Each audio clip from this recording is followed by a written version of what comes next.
All right, 92.1. I've been told that I always start the show, so for variety, our director has said Lance will start the show. Okay, it's 92.1, right? Yeah. Did I do that properly? Yeah. It's 93.1. See, so I already screwed up the show. No, it's 92. Oh, is it? Yeah. Oh, sorry. I screwed it up. Sorry. I screwed it up. I think you guys can tell from the informal nature of the show that we have not rehearsed this scene. I would like to say, first of all, that this show is taking place a couple of days after the hearings with Michael Cohen, where Trump's former lawyer, who was going to crucify him and bring all of the Democrats' dreams true by stating things that were going to get Trump impeached. And so we endured, we indulged these corrupt Democrats, and Michael Cohen held forth and said nothing that is in any way actionable or even provable. And furthermore, even if he had somehow said that Trump had colluded with Russia, which was the Democrats' goal, he didn't say it, and it didn't offer any proof. So basically, nothing came of this, the hearings. In other words, if he had said that Trump colluded with Russia, he might have had evidence. He might have been able to produce a tape, since it turns out that Michael Cohen was taping his conversations with Trump. Only at the time he was taping his conversations, it wasn't to screw over Trump. It was because it was easier than taking notes, I believe. So you've got an explanation, a good explanation. Well, for that. I mean, and do you think that if that was the real reason, would you keep it a secret from your client, Rick? oh, I don't know. I don't know the circumstances of the taping. Oh, no, I think you know damn well that you would not keep that a secret. You would say to your client, I didn't know it was until you just said it that these tapes were secret. He was secretly taping Trump? Yes. All right. Oh, I don't know. So anyway, so there's no proof. So anyway, he didn't have any proof that Trump had colluded with Russia. Now, the interesting thing to me was that when you listen to the media, the only thing that the Democrat media had to say was they wanted to talk about how Trump seemed relieved. He seemed relieved. I actually heard this. I switched over to CNN, and they were sitting around talking, and they said, well, Michael Cohen didn't really have anything actionable, but Trump seems relieved. He seems relieved. This is a bunch of bastards. You know? Okay, so that's what they got. And then the next thing was that Michael Cohen said that Trump was a racist. Now, which warms the hearts of every Democrat. Now, he didn't have any proof that Trump was a racist. Just a accusation. There was nothing.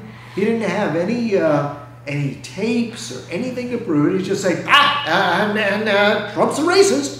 You know, which must have really pleased the judge and the prosecutor because he had made a deal with them. And then one of the congressmen brought in an employee of Trump, somebody that had worked with him that was black, and said this woman has no qualms about Trump. He wasn't a racist at all. It was always very respectful and pleasant to her. And so there was this exchange where one of the new Democrat congresswomen a Palestinian said, as a person of color, she feels the right to suggest that the Republican House member was a racist. And that was all the media wanted to. No, that's not. And that was all the media wanted to talk about. So I was listening today to the Democrat media, NPR, and instead of saying, well, for 2 years now we've been hearing that Trump colluded with Russia, and we're not 1 millimeter closer to proving that. Instead of saying that, which is the purpose of the 2-year investigation, instead of saying that, not one breath, not one word. Instead, NPR says this. NPR says, so there was a bit of a hubbub about whether you can have a friend that's black and still be a racist. So they brought on to NPR, they brought on this woman who was apparently a woman of color, and she was the vice chancellor of diversity and inclusion at a college. Now, not only do they have a vice chancellor, that means they also have a chancellor. So there's a chancellor, a vice chancellor, and God knows how many assistants to get diversity and inclusion into this medical school. No, you didn't hear the report. Yeah, but would you please? Yeah, but would you're arguing that because there's. Will you please shut your Well, just hold on 1 second. Because no. Right when I am about to make my point, that's when Rick dives in. Well, I'm not going to let you do it. I'm not going to let you do it. I'm going to make my fucking point.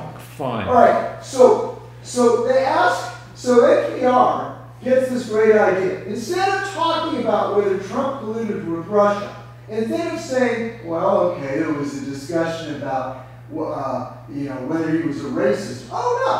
They got this vice chancellor of inclusion and diversity. They say, now, Ms.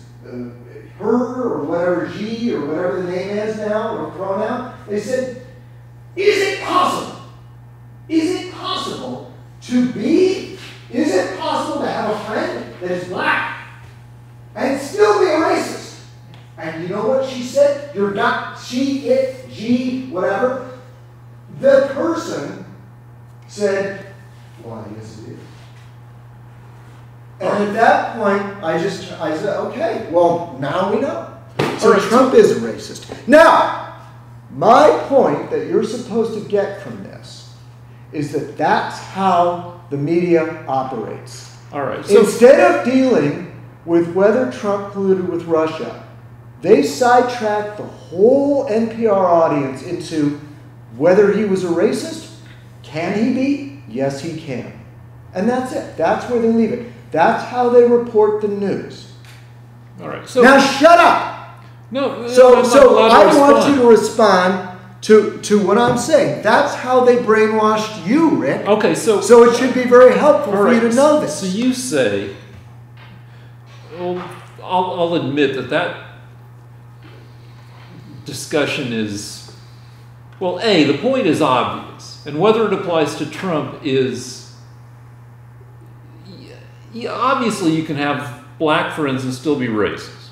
Whether that makes Trump a racist is a huge leap in logic, which makes the whole thing goofy.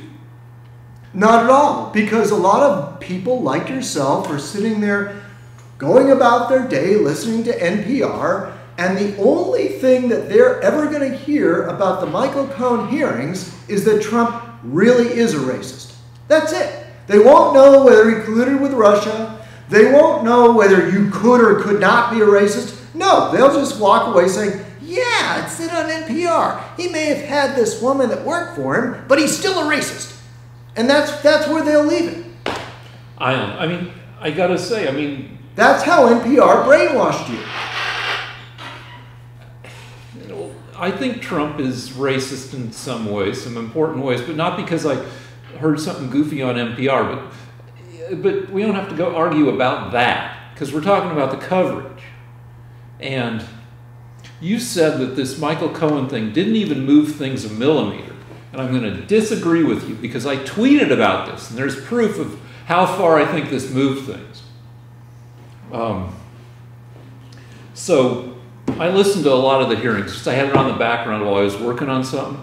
Okay. Are you going to limbo dance through this discussion because I want to draw your head? No. All right. So I just had it on in the background, and when it was over, I went to Twitter, where I follow a lot of liberals. And the theme of the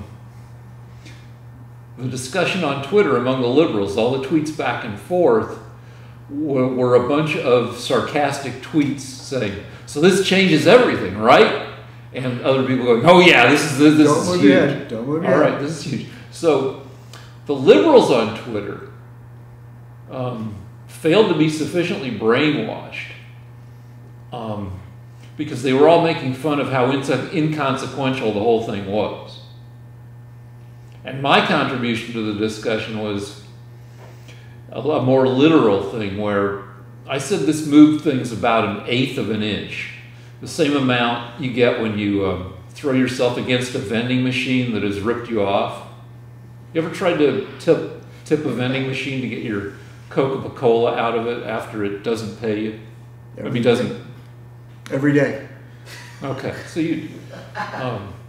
so it either doesn't move or else it falls over on you and breaks your leg or kills you. A certain number of people are killed by, or used to be, I don't know if they've fixed them, but used to be killed by vending machines every year. But anyway, I said that the discussion, the process, the whatever, the getting Trump was moved by 1/8 of an inch, which is roughly 3 millimeters. So you said it wasn't even moved a millimeter, but I claim that it was moved 3 millimeters. So there you go. Okay, so my point is this. Do you concede that you still have zero evidence that Trump colluded with Russia?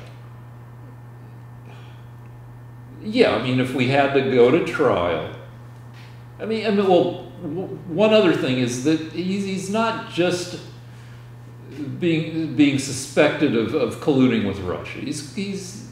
There's also obstruction of justice. And Rick, do you even know what obstruction of justice means? Interfering with an investigation via witness tampering or intimidation. As far as that, Rick, how did he do that?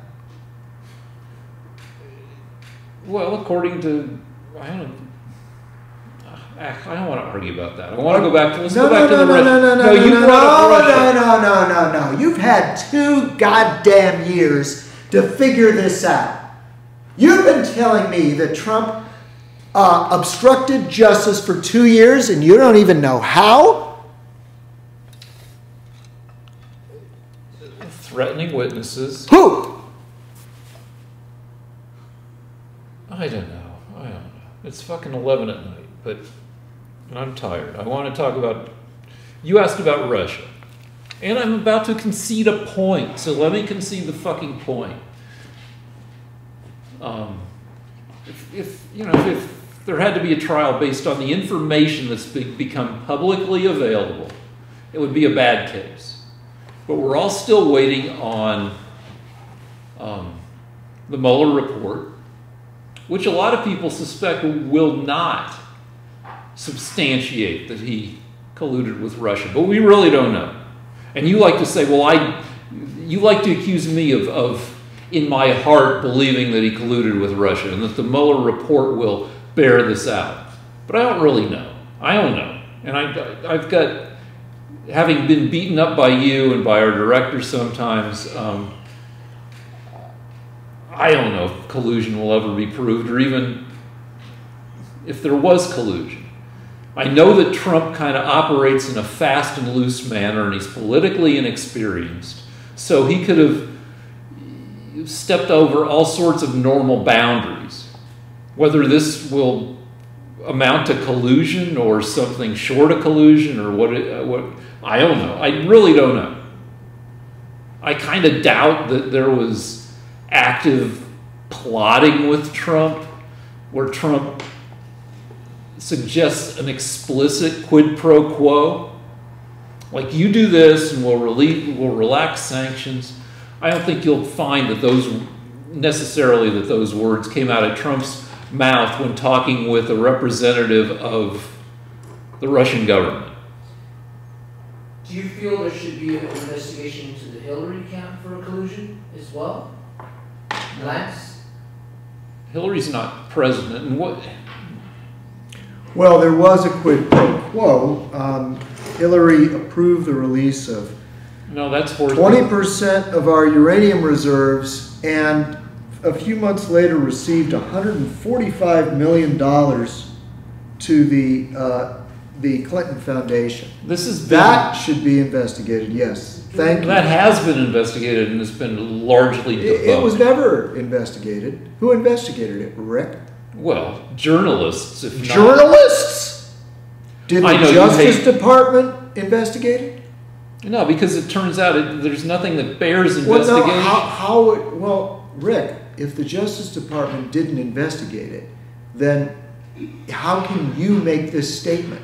Because I've read about the whole fucking thing. Like, all you have to do is go online and read about Uranium One, and it turns out to be a big pile of bullshit. I think Mueller was the FBI director during that time. Can you lower your head? Lower your head. Don't move. All right. What was the other fucking thing? Oh, so you asked about Russia. I don't know whether collusion will ever be substantiated or whether it existed. And I had another point, but you were yelling at me. There's something about how you have no reason to believe that there was obstruction of justice either, because you don't know who the person that would have been obstructed. Oh, but here's you don't know how or why. Nadler, a Democratic congressman. Don't move your head. All right. Is subpoenaing documents from 60 people in Trump's circle, and those subpoenas go out tomorrow. But I've been thinking about this in my ignorant way over the weekend, and kind of asking myself, what is the way to go with Trump? Because the end game for the Democrats is for Trump not to get reelected. Turn your head away. Turn your head away. And so how do you do that? Like, in the car driving down here, the director and I were talking, and with the director saying that if Trump gets impeached by the House, that is, the House does what it did to Clinton and votes that there should be a trial in the Senate to see whether Trump should be kicked out of office. If the House impeaches Trump, the director says that this will rile up Trump supporters, the base, so much that that will guarantee his reelection, which is a possibility. So there are all sorts of considerations. There are, there's the time that an actual investigation takes. Like, I would guess that the Mueller investigation is proceeding with all deliberate speed. They're going as fast as they can, but still doing a thorough job. I don't know how political they're being in not releasing the report yet. But the Democrats, now that they have control of the House, the Democrats have to decide how much investigating they want to do, how fast the investigations should happen, how much the investigations should dominate the business of the House. Because the idea is to make Trump look as bad as possible at the appropriate points in the run-up to the 2020 election. And I don't know how, the Mueller report will probably come out sometime in the next 2 months. That is, sometime in March or April of this year, 2019. All these House investigations into Trump have already kind of started. And all these are going to, unless the Democrats are idiots, their primary consideration should be Turn your head away. how to make Trump look as bad as possible when it counts, which should be in the primaries next year and in the general if Trump ends up being the Republican candidate. May I respond? Yeah. Rick, you're a sweet guy, and you know I love you. But do you realize how cynical and contemptible what you just said was? Well, so we're supposed to, it was a rhetorical question, don't answer. We're supposed to use the investigative powers of the United States Congress in order to make the president look bad in the appropriate time so that he can lose the election. I grew up in an America where they used the Congress investigative abilities on things that were of real concern. They didn't make shit up and try to release it to damage their opponents. That's not the way a democracy with representatives sworn to uphold the Constitution are meant to behave. Now, I'll grant you this. If they actually have something that will damage Trump, that is evidence, then they should release it in a timely manner, because that's also part of our criminal justice system. You see, Rick, if you have somebody that's being prosecuted, the person prosecuted has a right to speedy justice. So you can't hold on to evidence so that you can nail him when it hurts him the most. So in both ways, your description of what I believe the Democrat plan is. So we agree about that. If that is their plan, well, do we more, agree that the Democrats should, in a political sense, that's what the Democrats are likely up to, and that's if they're trying to win the election, that's what, other considerations aside, that's what they should be doing, thinking about, right? We agree. No, because it's immoral and unethical. All right, so let me talk about a regret I have. But my point is, one, they shouldn't hold on to shit against somebody that they are trying to nail. And two, they shouldn't use the Congress to harass their political opponents. All right, so you know where I'm going with this, but let me... I don't. Well, I mean, you've already disgraced yourself. Hold on one second. Yeah, you've already lost all credibility, so right. I assume it'll get worse. Go ahead. Okay. In our modern world of head away. Political correctness. Don't move your head, okay? Political correctness. This is not a dance show. Right. So, one of my regrets, the few regrets in our world of being sensitive in terms of how we speak, is that we've lost the R word. My daughter has been especially vigilant in policing my use of the R word, referring to somebody who's might have, well, the correct term is developmentally disabled, but you're not supposed to apply any term like that. Person with Down syndrome? A person with Down syndrome is what? A person with Down syndrome, right? Yeah, I mean, you could, but you're not, even a person with Down syndrome is developmentally disabled. You're not really supposed to use the R word. Hold your head up. At all. Okay. And, it was such a handy word, and it would be such a handy word given some of the outward behavior of our president. We have a president who often seems to be the R word. And I would also apply the R word to that whole little bit of speechification you just did, because the Republicans had freaking 17 hearings into Benghazi with the express intention of fucking up Hillary's chances to be elected president. Ha! Rick! And they did that because she just happened to get 4 American people killed. But sorry, I guess that was very cynical of them. Yeah, they actually gave a shit about those 4 guys that she got killed. Excuse me, how wrong they were. No, you're such an R word. Because they had 17 hearings and they found nothing actionable in any of those hearings. All the blustering and all her sitting there for what, 11 hours during the last hearing on this stuff, they couldn't make anything stick. Actually, Rick, here's the problem.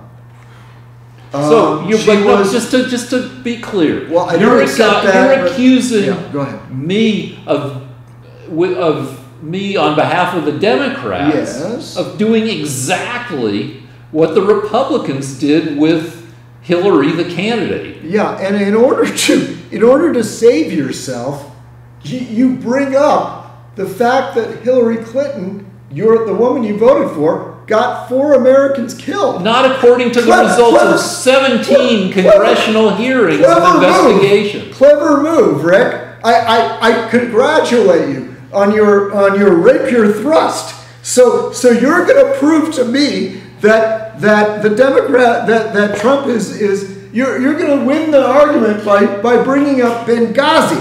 That's just great. Let me tell you something, Rick. It turns out after those 17 hearings that there's really not a lot you can do to a completely incompetent, irresponsible, criminally negligent Secretary of State when they get 4 guys killed. Now, she had 13 hours. Let me explain to you again. From the time that she got the first notification that the outpost was under attack, she had 13 hours to rescue them. It was her decision. I could get to London in 13 hours if I drove down to LA International Airport. Don't you interrupt me. In 13 hours, we had assets in North Africa, in Italy, and in the Balkans that were only 2 hours away. They could have flown in there and saved those 4 guys. Don't you interrupt me. But it gets worse, because it wouldn't have been 4 guys. There were 20 more people that were going to be killed because she never sent help. She went to sleep, and in the morning, the other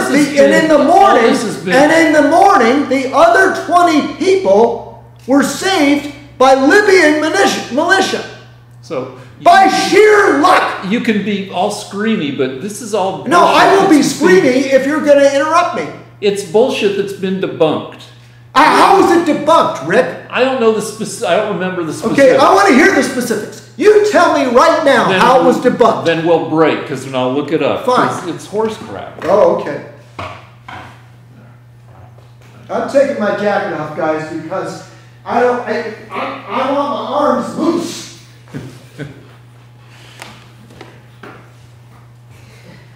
Very yelly, early point. Well, if you're going to just talk over me, Rick, what do you expect? I am.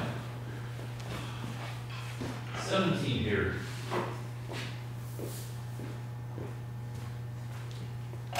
Rolling. All right, what is 92.2? We're looking at this article from Vox that's like supposed to be an easy guide to Benghazi. And Lance, I'm saying that it supports the idea that while the State Department needed some procedural changes to make something like this happening again less likely, that there wasn't a stand down, that most of what Lance was claiming has been debunked. No, not at all. So show me where it has. This doesn't say anything about what I said. What section are you looking at? I'm reading the whole thing and it has nothing to do with. We'll go back to part one, where here. One of the biggest myths of Benghazi is that the U.S. had military assets in range, but refused to deploy them. Biggest myths. I see. This is flatly false, as the House Select Committee's report explains. The assets ultimately deployed by the Defense Department in response to the Benghazi attacks were not positioned to arrive before the final lethal attack. However, we've known this for some time. The bipartisan Senate Intelligence Report, perhaps the most comprehensive and balanced review of the attack, found that there were no U.S. military resources in position to intervene in short order in Benghazi to help defend the temporary mission facility and its annex. Okay, Rick, let me explain something to you, all right? This is obviously propaganda because it's a bipartisan Senate. No, it says, okay, it says the assets ultimately deployed by the Defense Department were not positioned to arrive before the attack. I know that. I don't disagree. That is correct.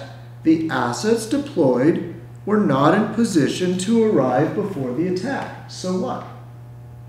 That's right. They should have been, but they weren't. But the idea that Hillary hung up and went to sleep. Yeah, she did. Let me explain what happened, okay? I'm going to start this over again. The attack began at around 5 o'clock. This says the attack began between 8:30 and 9. It depends on what country you were in. Well, look at it. Hillary Clinton got the word at 5 p.m., okay? Let me put it this way.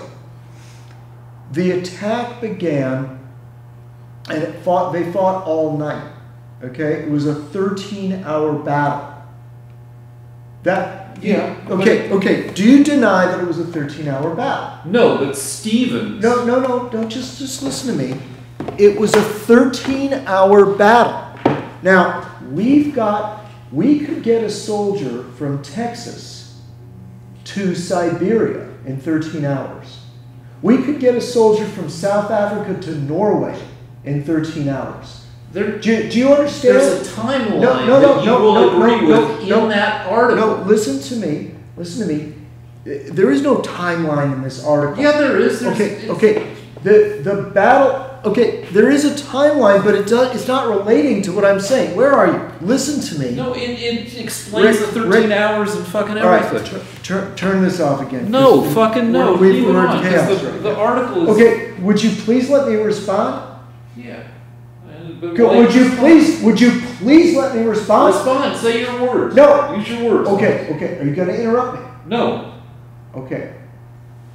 We had an Air Force base in Italy. We had troops in Yugoslavia. Okay?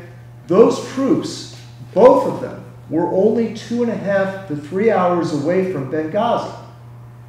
If they had been sent out when Hillary got the news that the embassy annex was under attack, they could have been sent out and they could have rescued them.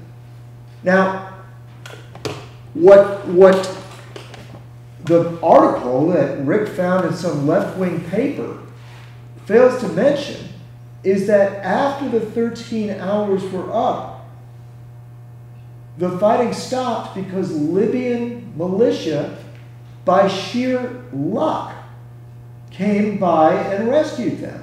So Hillary didn't send anybody out immediately when she found out, and she didn't send anybody out during the battle, and she didn't send anybody out ever, Rick. So regardless of what this article is trying to convince you, there was never an order from the Secretary of State to send military to rescue those people. Was it a video that caused all that? No, wait a minute. Let Rick explain to me why I'm wrong. You're not entirely wrong. You're also glossing over a lot of stuff. Because that article was written to confuse you, Rick, and it succeeded. No, you just buy the whole. Anyway. The battle so took place for timeline. 13 hours. Timeline. Okay. There were protests. There were protests over this video that was anti-Mohammed, but that is regarded as a pretext. The video, the attack on the embassy had been planned, and the video provided a convenient pretext for the attack. Rick, that's a lie. The video is the pretext that Obama made. The ambassador... They were going to attack the fucking... No, Rick, Ambassador Stevens was begging them for security the week before the attack because they knew they were going to be attacked. They were going to be attacked. And Hillary ignored his pleas. They were going to be attacked. And Hillary ignored his pleas. He did not... She didn't send him any security, and she didn't pull him out. Because she's a fuck-up. She asked... He's the one who wanted to stay. No, he was begging. If you're the fucking Secretary of State, Rick, and somebody is begging you, and you put people in the most dangerous place on the planet, and they're saying, we're going to be attacked, we need security, you either send in the security, Rick, or you pull them out. But because she's an incompetent cunt, she left him there to die. The decision was his. No. The decision was hers, Rick. She was his boss. And now you were going to make her president of the United States. All right, shut up foolishly getting shut up for half a fucking second, or we're going to wrestle. All right, so here's the timeline. I hope you don't wrestle me, because I'm already pissed off. Okay. All right, between 8:30 and 9 p.m.,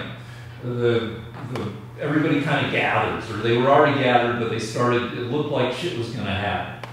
At 9:42, attackers breached the gates. 10 p.m., American security attempts to evacuate Ambassador Stevens and Information Management Officer Sean Smith, loses them both in the smoke. 10 after 10, within around roughly an hour after shit gets bad, the CIA support team arrives at the mission to defend the staff. An hour later, a final search fails to find Stevens. Combined forces leave for the CIA annex. So, roughly 2 hours after the shit starts, some of the defense forces bug out. By this time, after 2 hours, now 4 people died at Benghazi. But after 2 hours, Stevens and this other guy were probably already dead in the smoke because the attackers set fire to the joint. But the fighting goes on for another.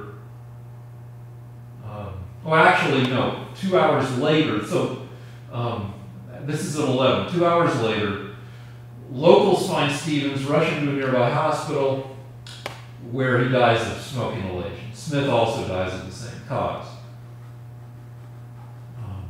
So this is 4 hours in. Then the fighting goes on for another 9 hours, which is where you get the 13 hours. But it's not like Stevens was going to be able to be rescued after, if they'd gotten their end sooner than 13 hours. Can I respond to that? Yeah. Are you done? Yeah. See, now, I just want to point out, man with the second highest IQ in the world, justified, listen to what he said. For some of you may have missed it, because it obviously went right over Rick's head. So he's just telling me, Stevens died within the first 4 hours. So why send anybody to rescue the other 21 Americans? It wouldn't. Hillary was off the hook. She didn't have to send anybody to rescue the other 21 people. No! Stevens was was already dead. So that means Hillary's in the clear, right? Let me get this straight. Somehow, she knew that Stevens was already dead, so she could just go to bed. There was no reason to send anybody else to save the other 21 people that remained there, desperately clinging to life. So they fought on, according to the second smartest man in the world, for 9 more hours. During that time, 9 hours, I could fly from LA to New York and from New York to Florida. But it never occurred to Hillary or Rick that she could have sent troops from Italy, Africa, or the Balkans that were only 2.5 to 3 hours away to save the other 21 people that were desperately sending emails over and over again. Save us, we're surrounded. And in the wee hours of the morning, 2 Navy SEALs were unfortunately running out of bullets and finally killed while Hillary caught up on her beauty sleep, which she badly needed, being married to a man with a roving eye. 9 different bodies have investigated Benghazi. 3 bipartisan investigations focused on intelligence and mission security. They concluded there were ample warnings that Benghazi was dangerous and that the mission was not properly secured. They also found... Well, whose fault was that? Well, it's not just the State Department's, because Republican cuts to funding... Then why didn't she pull the troops out? Why didn't she pull them out? If they weren't going to be safe, why didn't she pull them out, Rick? The House Select Committee, led by Republicans, came to similar conclusions. It found strong evidence that the U.S. government agencies underestimated the threat environment in Benghazi and thus was inadequately prepared. And whose fault was that? Well, U.S. government agencies, which I assume... And who's the head of the agencies, Rick? Well, one of them would be the State Department. And who's the head of the State Department? That would have been Hillary. And she was the one that was getting intelligence requests every day from the Ambassador Stevens asking for help. But she chose to ignore it. I can't make your fucking computer work, but hold on. It doesn't work with lies, Rick. Nice. Dickhead. Alright, while I'm trying to do that, let's go to our next thing, which is I'm officially now... Well, before you go there, before you go there... Well, let him go. No, Lance, but will you quickly comment what we talked about in terms of Hillary when she lost the election? Just quickly. All right. Well, it's never been brought up in our show or anywhere to my satisfaction that it was an incredibly beautiful and poetic showcase of Hillary's character, that when she lost to Trump, she couldn't show up on the night of the election to tell her followers that she was either going to challenge the results or concede. Instead, she had to send out, I think it was Podesta. So it's really pathetic.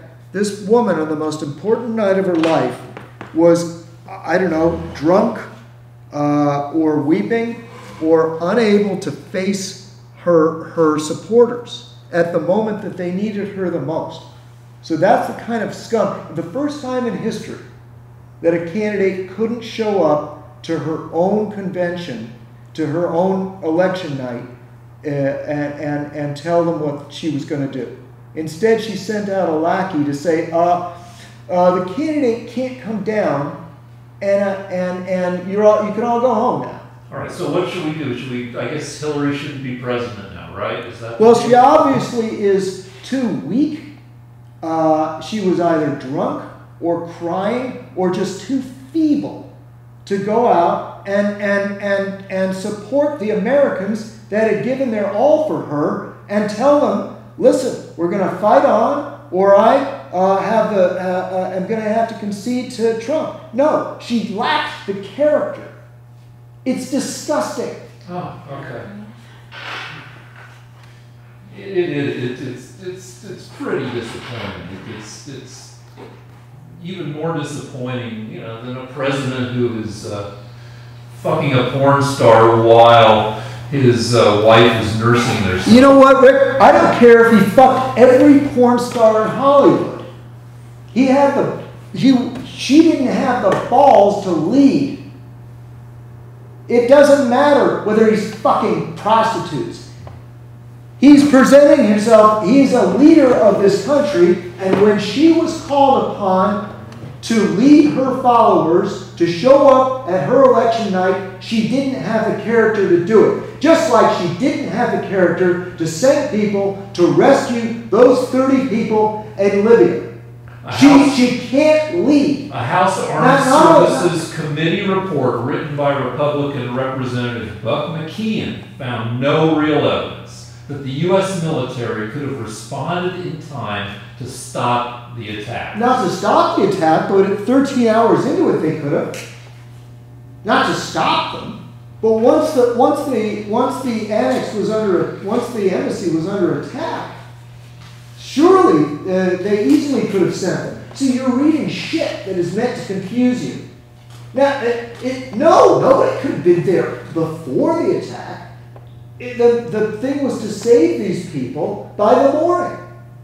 You don't think the U.S. military can send people 3 hours to save them when they're under attack from small arms? Fine. Let's move on to the next question. Do you know we had an airplane that was only 2 hours away in a base in Italy that could have strafed them, could have killed everybody in Libya, just with machine guns. Okay, let's move on.